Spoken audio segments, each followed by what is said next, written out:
Once upon a time, there was a small village in a place called Canyon Country, near Magic Mountain. It sounds like a mystical place from a storybook, but frankly, it's an arid, kind of ugly suburb of Los Angeles, near a Six Flags theme park. For those of us who grew up there, though, it was magical because the group of women who built our village and who've been nurturing it for decades. They built it not with lumber or bricks and mortar, but with time, love, and service. Watching each other's children, cooking each other meals, giving and receiving advice, celebrating milestones, and struggling and grieving together through hardships and losses. Here's one of the villagers, Janet Thompson, recalling a time when the village came to her aid when her daughter announced that she was getting married. It was the worst possible time. He was changing his practice and we were, behind in the cast payments and we're trying to really make it, but she comes home and says, I'm getting married. So in 3 months, and we're going, oh, okay. When Janet's friends found out, they were on it. One friend helped with flowers, others helped with the food. Wherever there was a need, someone jumped in to help. So we put on this wedding and my dad kept saying, where did you get so many damn friends?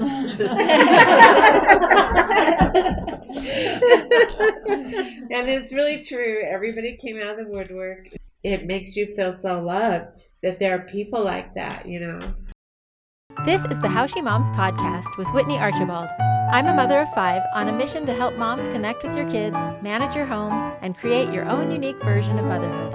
I curate ideas from different moms so you can pick and choose what works for you and your family.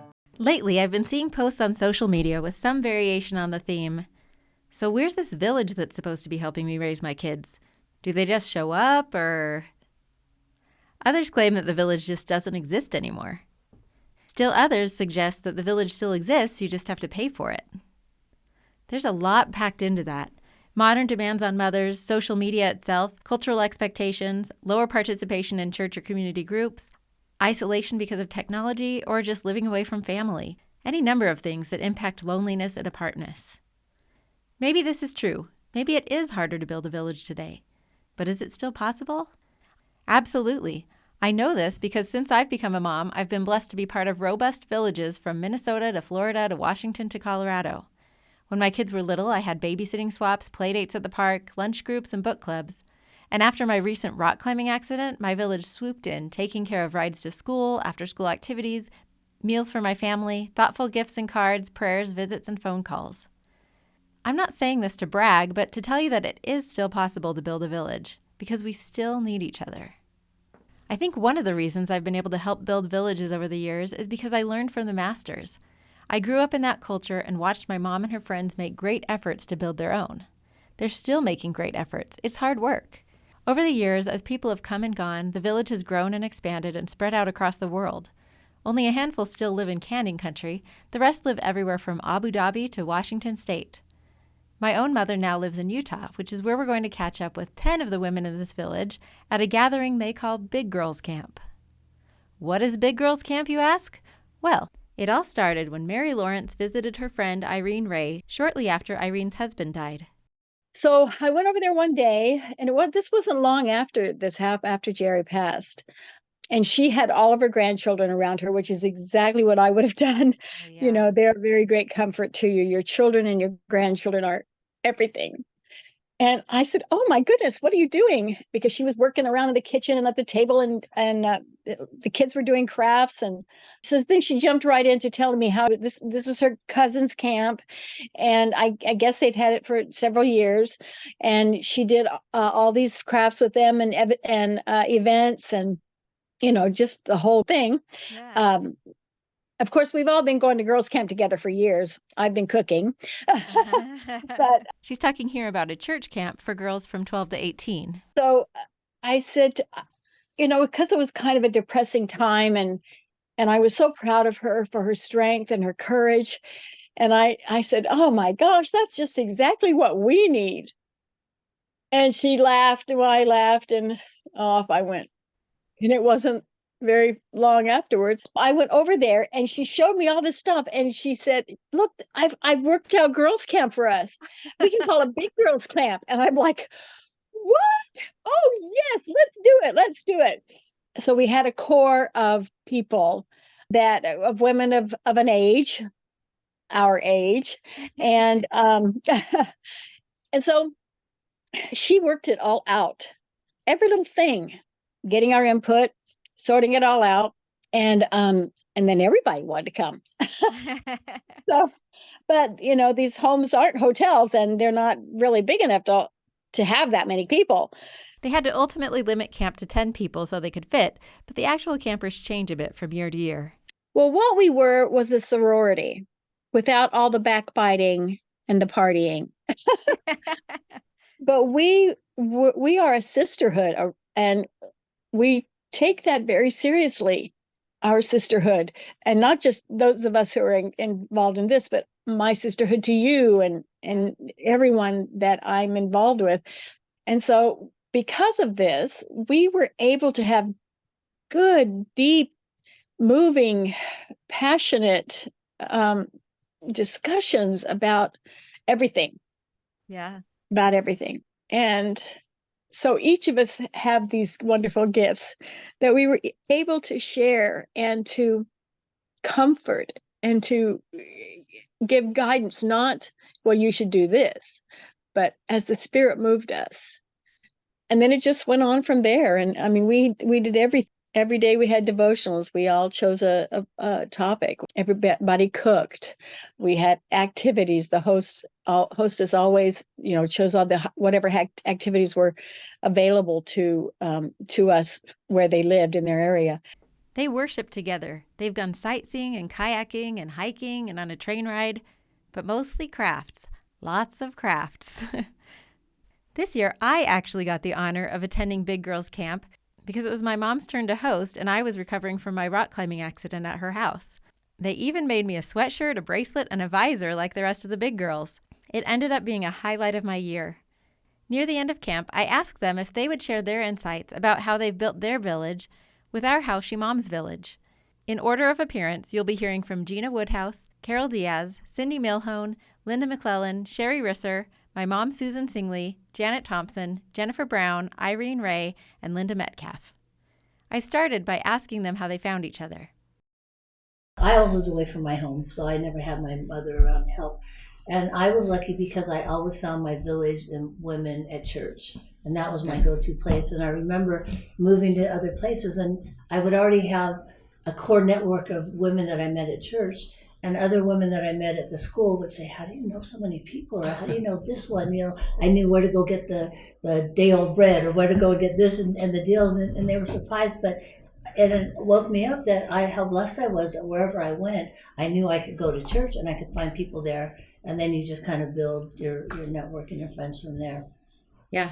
And I know that's probably similar for a lot of you. Are there other places that you have found part of your village?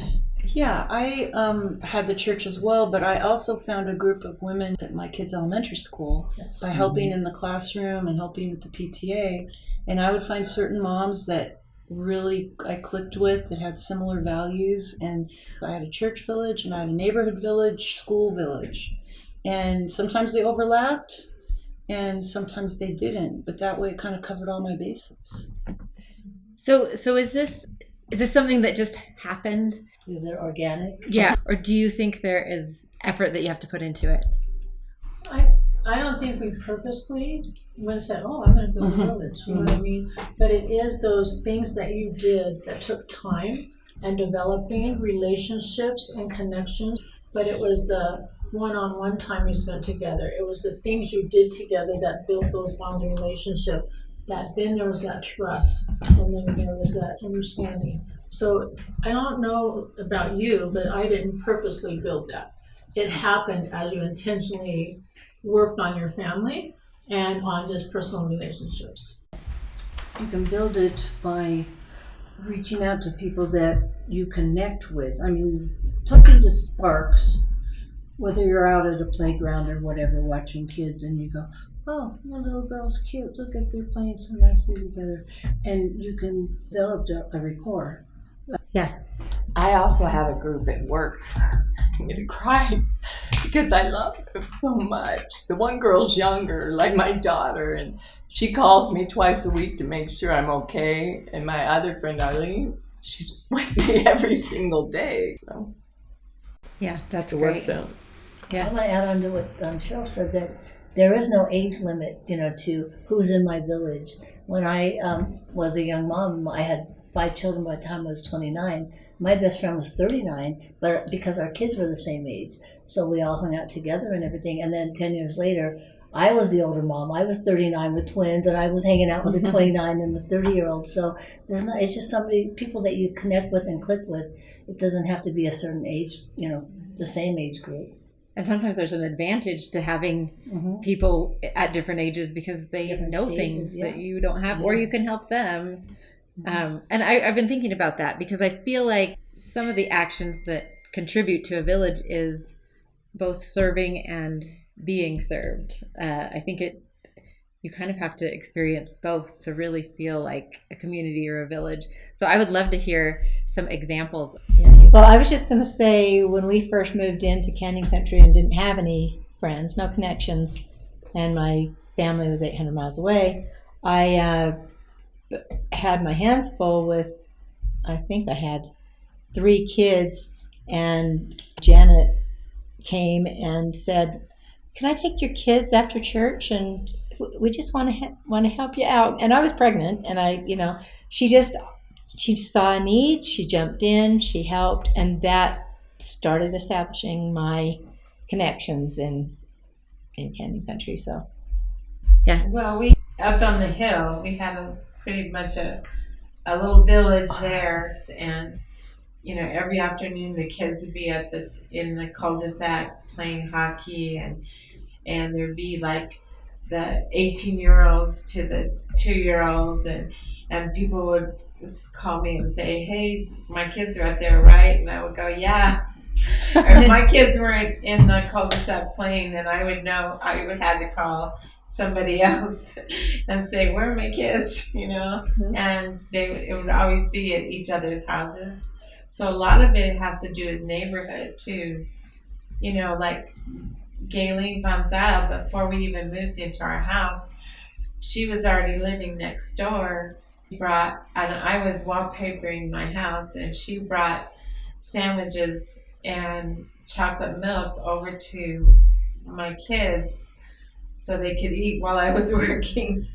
And that was the beginning of a really good relationship, and then what ended up was, Mercedes and Jacqueline ended up going to kindergarten together all the way to, they were roommates all through college.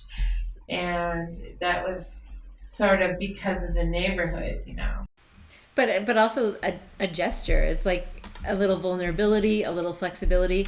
Vulnerability in like, okay, I see this need, I'm just going to put myself out there and introduce myself. She did that. And for me, it was like, oh, I should go feed my kids. I shouldn't be having the neighbor feed my kids. I didn't know who she was. And then I realized, it was a good opportunity for her to get to know me, and we've been friends since then. Yeah, so you have to be willing to accept the service, but also to give it when it's needed. But also when you're talking about just all the kids running around, it also takes a certain flexibility and chaos threshold, I guess. Like there's chaos when you let more people in. The more people, the more chaos there is. But you have to kind of accept that chaos with the Kind of let go of a little control. Yeah. Let the kids play, let them have a good time without micromanaging them, and knowing that it was easy to let the kids play with each other's friends, and knowing that their parents, we all have the same values. So I know my kids are in good hands. They're not watching R-rated movies. They're not doing things they shouldn't do when they were at people's homes that I trusted. They were in good hands. Well, and another question that often comes up, it's come up in my neighborhood and it's come up online, is parenting other people's children, and that comfort level, being willing to jump in, and there's a definitely comfort level that has to be in place for that. I think as moms, we kind of just assume that if we've got your kids, you know where they are, and we can, not discipline, but we can help them make the choices we want because of our standards. But yeah, we looked out for each other. If we didn't let our kids do something, but somebody was over and they were doing something, we just go, we don't do that here, but I'm not going to get mad at you. Just, we're not going to do that anymore. Just for your information. Yeah. Yeah. Any other examples of that? I had a really good example. The boys went up into the hills and with the Rooster Boys, and they were going hunting or something. Their BB guns and and they were gone for a pretty long time, and then they came back and they showed me that Jason had this big hole in his leg. And It was Jeremy. and he had this hole in his leg, and they told me that it would have ricocheted. It was the BB that ricocheted off of a rock and went up and hit Jason. And I went, you guys are lying through your teeth. And there's no way a ricochet could go into that hole. And then what they had done is they had taken one of these bottle caps and had tried to dig it out. Oh no! Up in the hills, and so I had to really interview all the kids that were there, and finally figured out that Jeremy had shot Jason because he drank his chocolate milk, and they had done it on purpose. Anyways, but the whole point I'm trying to make is that I knew that they were not telling the truth, and I knew that they should let the truth come out. And I'm sure Sherry appreciated that you got to the bottom of it. I knew it wasn't that anyway. And somebody else's mom can get to the root of the matter sometimes faster than your own mom and dad. I found that sometimes with other people's kids, they would kind of feel more comfortable opening up a little bit, and sometimes they would complain to me about my friends as their parents, and I would just kind of listen, and I would just kind of try to point out to them, well, you know, I'd try to like defend my friends, but I'd also listen to them almost like you would with an aunt or a big sister or something, and because I didn't feel completely responsible for them, but I just felt like I could be maybe a little bit of a buffer. And sometimes kids are really angry with their own parents when they're coming down hard on them, but we can kind of be the soft place for them to land when they're, you know, having a little bit of trouble at home with their own parents. Help them to see where their parents are coming from. Yeah. I love that. I love that because I feel like that's kind of something that's missing these days too, is that kids aren't developing relationships with other adults. But when it's this warm community, a village, then that's really healthy in a lot of ways to have these adult interactions. Yeah, so two of my boys were very good friends with another boy. And they came to our house rather late in the evening, probably 10. And they went off into the bedroom, and pretty soon they come out and says, Isaac wants to ask you something. And I said, okay. You know, so he comes out and he says, can I stay here? And I said, for the night? Yeah, as long as you call your parents. And I went, no. And he says, no, can I stay here? Can I live here? And I said, well, okay, so you know, what's going on? And he says, well, I just don't fit in at home. And I said, okay, well, let me lay out some ground rules. And I said, the house has a curfew. So you need to be in by midnight, or you're going to find all the doors locked, and we're not answering the doors and if you fix something to eat, then you clean up, and if you have laundry to do, you do it. I'll show you how to use it and everything. And I said, but yeah, I mean, if you're fine with that, then you need to call your parents because they need to know.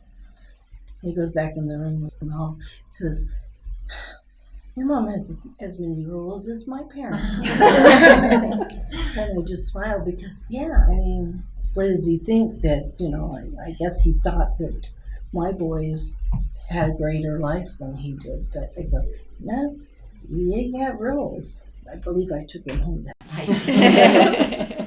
That's a great story. Some of the others of you were talking about just kind of out and about in the town and watching out for each other's kids. Does anybody have any examples to share about that? I remember one time calling somebody. Was it you, Carol? Maybe.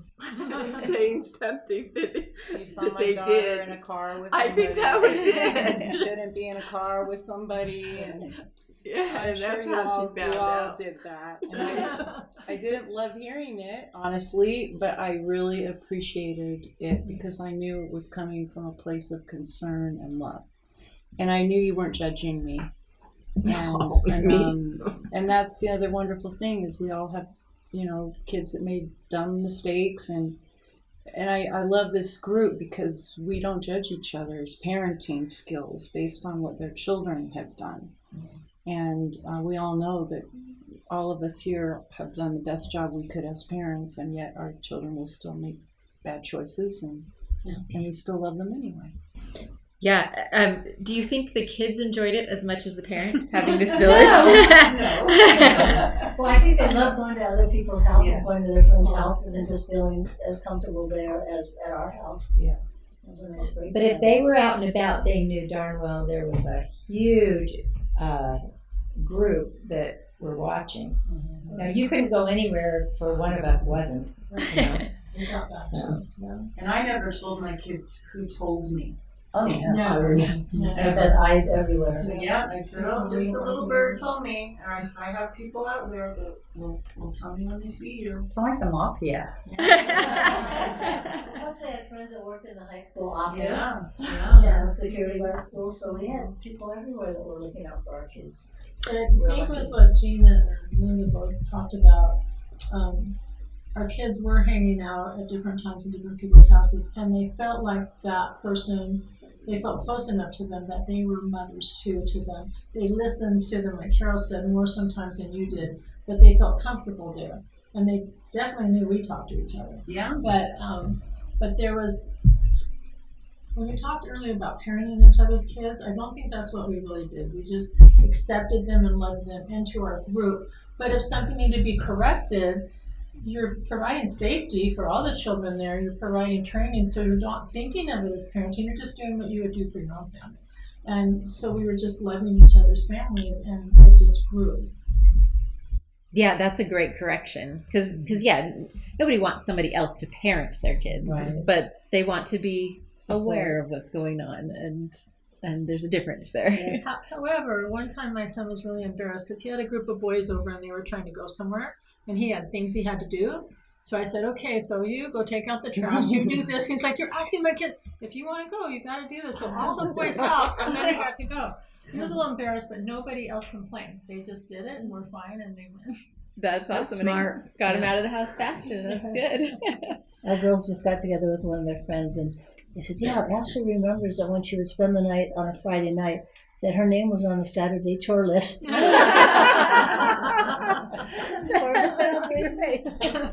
That's so great. So what have been some of the other just advantages of having a core group of friends, having a village? We've talked about parenting, but also on a support level for you individually. How has that helped? One time, Carol told me that she was concerned about my youngest son because her daughter was about the same age as him, and he was about 5 years old, and her daughter was short for her age. And she said, Susan, have you noticed that Becky is getting taller than Brett? Have you thought that you might need to take him into the doctor to see why he's not growing?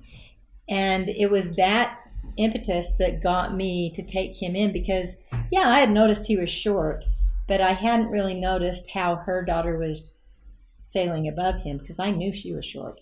And so I did take him into the doctor, and they first thought it was a really bad disease, but found out he just had celiac disease, which we handled quite well later. But it wasn't something that could be put off, because he was going to start having brain damage from stunted growth and stuff like that. So I was really appreciative that my friends were watching and could see something that was right under my nose, but I hadn't noticed.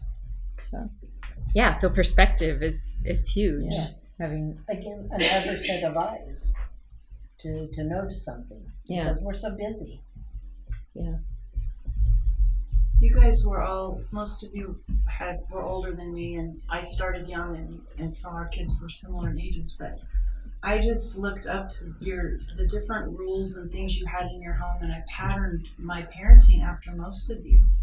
And I remember, Janet, she had this awesome system where if the kids came home from school and needed things signed, she had a rubber stamp with her signature, and she would just tell the kids, "Go ahead, use the rubber stamp." Oh my gosh, that's brilliant! And then I remember I learned something from Susan one day when we were there, that she just didn't have a bedtime for her kids. Oh, your kids don't have a bedtime? She goes, "No, by the time they're like 10 or 11 years old, they're begging to go to sleep.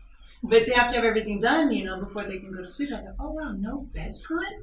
And I mean, there's just little things like that I learned from all of you. And I adopted some things, and some things I didn't, but I just watched you guys, and I learned from you very much all the time.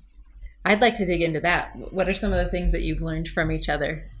I had a friend tell me the best advice I had. I had 4 teenage daughters and 2 kind of foster daughters that were in their teen years, and I was really overwhelmed, and I started seeing them wanted to get an argument with me.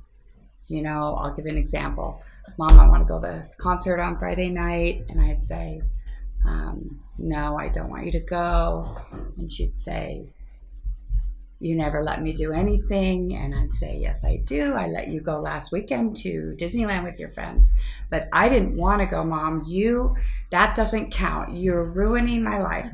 So my friend said, "You are opening up yourself to arguments. You do not say, well, I let you do." The teenagers want to just draw you in. And what I began saying, and I'll give an example of how that conversation would go, it'd be like, "Mom, I want to go to the concert Friday night." "Well, I don't want you to go. You cannot go." "Please, Mom, you never let me do anything." "I'm sorry you feel like I don't let you do anything, but you cannot go to the concert on Friday night." "You are ruining my life." "I'm sorry you feel like I'm ruining your life, but I don't feel good about you going to that concert on Friday night." And it really made for more peaceful discussions, because it's like they just want to discuss with you, and you can just go round and round and round. "I'm not that strict of a mother." Well, Mrs. So-and-so is so much nicer than you are, and you're so strict, and I'm the best kid.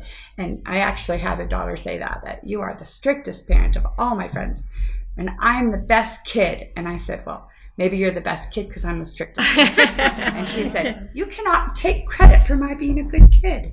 But, and of course, as the children, that was my oldest, the children went on, I was more lenient. But I just felt like there's certain techniques that you can learn from each other about how to stop contention in the home or anything like that.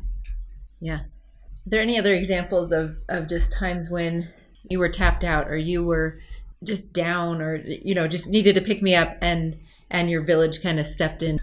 As things have changed for us and we go through different things, I've seen each one support each other. So when Linda's husband was passing away from cancer, Janet organized a game night at her house, so she didn't have to leave, but she had some camaraderie and some friends to be there. And as we've suffered loss, we've had these women who helped us. Now we're all crying. When our kids got married, we didn't have to think of putting on a wedding all ourselves. We had a whole group of friends that was going to help us. "Oh, I'll do the flowers. I'll do help with the decorations." And, we had support, and we had friends to help. it makes you feel so loved that there are people like that, your car breaks down, you blow a tire or whatever, you don't have any money, you just call John and he comes along and helps you. And it's really been neat to have those people around you that you can count on to help. No matter what. And my girls were driving down to San Diego and their car stopped working and they were able to get off of the freeway, just pull into a gas station. And, that's what, 2.5 hours away. And I thought, how are we going to get that car home? And I called Cindy, and her and Russ, with their tow truck, drove all the way down, and he was sick. So Cindy drove the tow truck all the way down to San Diego, and he just went along for the ride so that when they arrived at the car, sick as he was, he got out and he had to help hitch the car up and everything, and they drove it all the way back home. And I thought, you don't find friends like that anywhere. You have to, those relationships have to be nurtured. They're not somebody you can call out of the blue. It's somebody that knows you and loves you and will do things like that for you. But I would say, it's not only for our children, but the support for us is what you're asking about. I think when you hit the teenage years and you just feel kind of like what Jennifer was saying, just battles with your kids seem to be going on all the time, and you just get worn down, and it just feels like, am I doing something right? Or your kids are I'm the only one having trouble with my children. But it was great to be able to have friends that were either going through the same things, or they've been through it, or just somebody that you can confide in and knowing it's not going to be going around anywhere else, somebody that is there, just a shoulder to lean on, just to support you, that you're not alone. And that was really helpful. Another thing that was really helpful for me is I had kids that were, I had a couple of them that were very difficult at home. They fought a lot with me, and I felt like, they're trouble, And when I would get feedback from my village that I have to tell you something about your son. Whenever I come home with a load of groceries, he's the first one out there to help me unload my groceries. I really appreciate that about him. Or I know Carol had my son in seminary, and, he was awful in school, and I would get terrible reports from teachers. But she took the time to come up and say, oh, I love him. He's so whatever. And I can't recall exactly all the compliments, but, she saw the good in him. She saw his heart. And it's just so helpful sometimes when you're discouraged and you're down about your kids and you're feeling like, I'm always hearing bad things, when your friends are seeing the good heart that your kid has, or the good things that they do, and hearing that from them makes you feel like, oh, okay, I did do something right. Yeah. Oh, I love that. So it lifts your whole day to get a good report from someone else about your child, even That's great. or your teenager. And there's something about it when your friend loves your kids. Mm-hmm. It draws you closer too. So can I share a story about that? I love that. So one of mine, at one time, we had a lot of boys do a lot of things that weren't right, but he was struggling a lot at high school. And one of my friends asked me, so how's so-and-so doing? And, usually I would say the answer, well, not quite what mom wants him to do, or he's doing okay, but something just really generic. But for some reason, this particular day, I felt like telling her a little bit of what was going on. And she started to cry. She had tears in her eyes. So when I finished, she said, I'm really sorry to hear that. He's always had a special place in my heart. So a few days later, he called me on the phone, and I felt like sharing it with him. And I knew if I shared it with him, I could get the bad mom thing because I shared something personal with somebody else.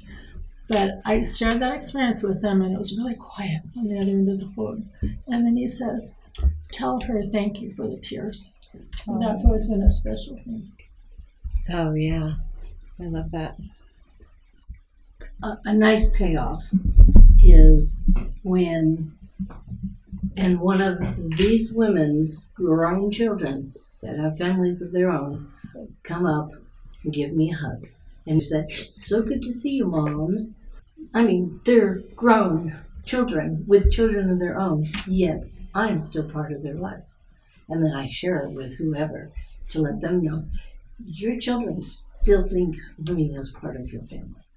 Amen. I'm one of those. What advice do you have for somebody who is just starting a family? These young moms that desperately need a village. How do you start? How do you start building these relationships that will become? Well, I think Carol touched it beautifully at the very beginning about where there's different places to start those relationships, but you can't do it on Instagram, you can't do it in text message, it has to be personal. You're going to develop personal relationships personally, and that's where it's going to start. And you need to invest time. You need to realize that developing friendships takes time and sacrifice and repetition. And the more you spend time with somebody, the more bonding you get. You may not maybe want to go to the park with her that day with the kids, but every time you do it, it just strengthens that bond that you have with each other. You might have a conversation that you didn't think you would have, but that keeps strengthening in that bond that you have. And then you reach out and maybe her friend becomes your friend. And it's like a big spider web. I think also for young moms, I think they tend to be cliquish these days and kind of just stay within their own age range. And, at church or wherever they're at, they don't look at the older moms or the older women. They just see friends that are their same age, and that's where they're trying to develop the village. But we learned from, people that were older than us, and just from those that we had a connection with. But I think that's a problem that I've seen in younger women, younger moms, that they don't even look my way or our way. It's just they're only focused on their own little age group, and it's as if we don't have anything to offer to them, and we do. Yeah, be willing to open yourself up and think outside of, your personality is this, then this person has a different personality, but they could mesh. So give it a chance. If it doesn't, you don't have to stay her friend if that's not working out. But you have to open yourself up, willing to take a chance. Just like we tell our little kid, well, go talk to that little boy. Maybe you'll be friends. Well, we'll know him. So just open up and take a chance. Do you remember Kathy McKeon? I mean, I considered her my very best friend in the whole world. And yet we would go to different things, and I would never talk to her at these functions because everybody else knew that she was their very best friend, or they were her very, very best friend. And I just would sit back and I'd look at what a great person that was to make everybody feel like they were her best friend. And I just thought, I want to be like that someday. But and you are now. And can I say something just at the end? I just want everybody to know that life doesn't begin and end when you have little children, and when they're gone, it's all over. Look how close we are still. When you're our age, you need one another. And if we hadn't built that when our kids were young, we would be bored. We would be frustrated, lonely. And now we're not lonely. We're a phone call away from the best people in the world. Yeah, even those of you who don't live nearby. Yeah, we. I still just love to get on the phone with these ladies because they know my life, they know my background, they know my kids, and they understand when I need them. There's something about being a witness and being with people who have been a witness to your life and have been a part of your life and have just seen how you've acted in different seasons and different trials. It's like that song, "You Can't Make Old Friends." No.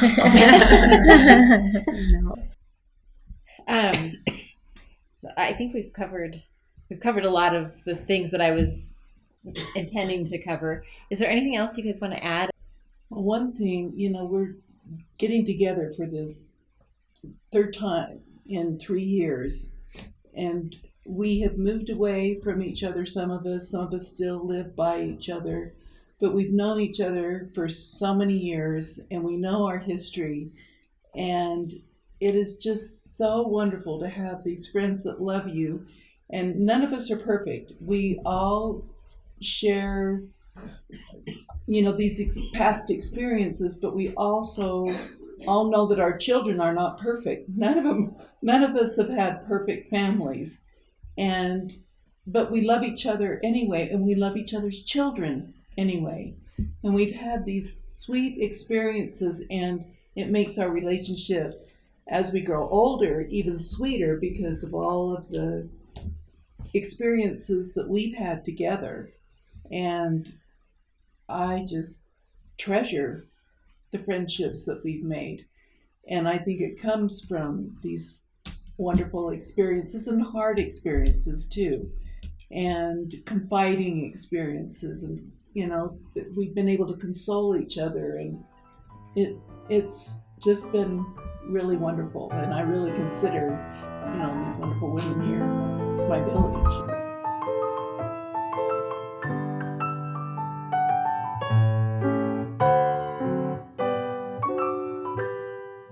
Thank you so much for listening to the How She Moms podcast and for being part of this community. There are so many other ways for you to connect and hopefully also contribute. I share tips and ideas regularly on Instagram and Facebook at How She Moms. You can find past episodes and other resources at howshemoms.com. And you can always just email me directly at whitney@howshemoms.com. Special thanks to my own wonderful mom, Susan Singley, for recording my theme music. She played this song all the time when I was growing up, and to me, it's the soundtrack of motherhood.